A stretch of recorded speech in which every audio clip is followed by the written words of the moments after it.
bonjour à tous, et oui, on a vécu une course un peu bizarroïde ce dimanche avec notre Gu. Alors je l'ai pas mis dimanche dans le Prix d'Amérique et il est là, je le mets ce dimanche, il n'est pas là, il n'a pas eu une bonne course. Bon voilà, c'est comme cela. Alors c'est vrai que je me suis demandé quand je l'ai vu recourir à une semaine du Prix d'Amérique, pourquoi il le recourait si tôt, parce que même si soi-disant il n'avait pas eu une course dure, le Prix d'Amérique c'est la course la plus dure d'une carrière pour un cheval. Donc voilà, et le parcours pas génial, des faux départs, tous les ingrédients étaient réunis pour que ça se passe pas bien. La piste boueuse, vous avez vu, j'ai vu Nivard répondre aux questions à la fin, il était tout noir, de boue et tout, et déçu forcément comme nous tous. Bon, j'ai réussi avec un peu de chance à vous donner le tiercé avec mon coup de cœur, le cheval de Madame Colombo, Ritano, qui est troisième à 16 contre 1. On a sauvé l'honneur. Quintet en 6 samedi, tiercé en 5 dimanche. Bon, cela me permet de maintenir quand même un pourcentage extraordinaire de 54% de réussite depuis le 1er septembre. Cela veut dire que malgré, vous avez vu ces derniers temps, j'ai eu des petits passages de mes formes, malgré cela, j'arrive à vous donner toujours en moyenne un tiercé sur 2.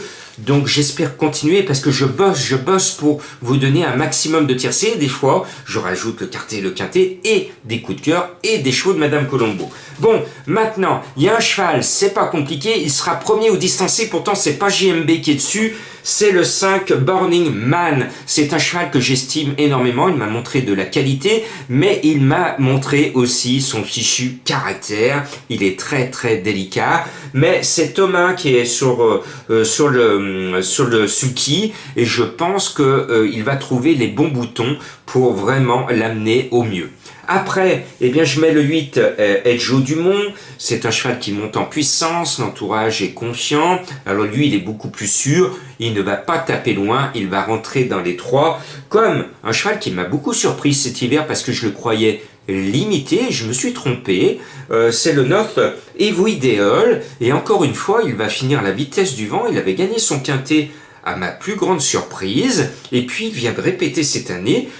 Encore ma plus grande surprise, je me dis, ça c'est un cheval qui m'étonne, donc cette fois je me laisse plus surprendre, je ne me laisse plus étonner, j'y crois et je vous le propose. Et puis après, je vais être élégant avec vous, je vais vous dire que le 6 est forcément en forme, élégant Farcap, et puis Franck Nivard va tenter quand même de nous rembourser avec ce numéro 6, je vous ai promis depuis des reprises que j'avais pas mis avec Franck Nivard, de vous mettre tout le temps Franck Nivard. Donc, j'ai mis mon Franck Nivard. Voilà, mission remplie. On passe à un autre cheval. C'est le 4 Epson d'Ariane. Alors, il vient d'être distancé et on lui met JMB aux commandes.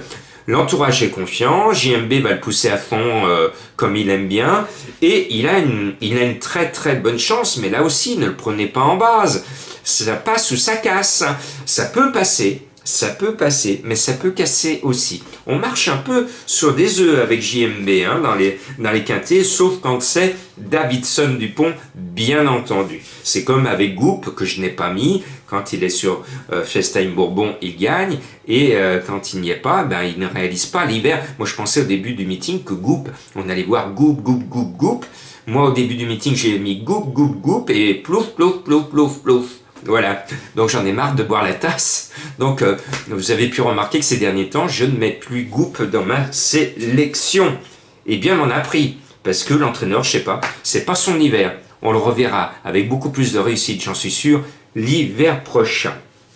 Et puis, à la lecture des partants, pour moi, c'était trouvé d'avance. Je l'attendais depuis Bellurette dans un quintet, et quand je l'ai vu, je me suis dit, enfin,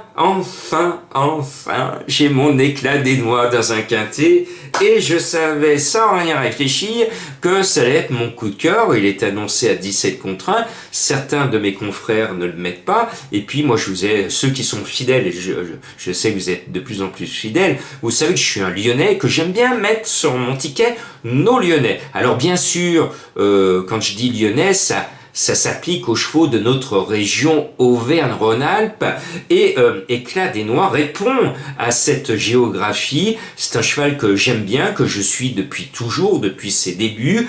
L'entraîneur Laurent Renard, je le connais bien et je suis un pronostiqueur rusé. Je sais qu'Éclat des Noix va figurer à l'arrivée. Je suis pratiquement certain qu'il va rentrer dans le quintet. Je suis chaud avec lui.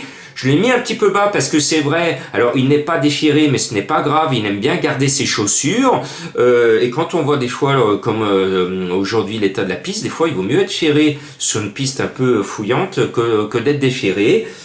C'est l'engagement de sa vie, on fait appel à Mathieu Abrivard.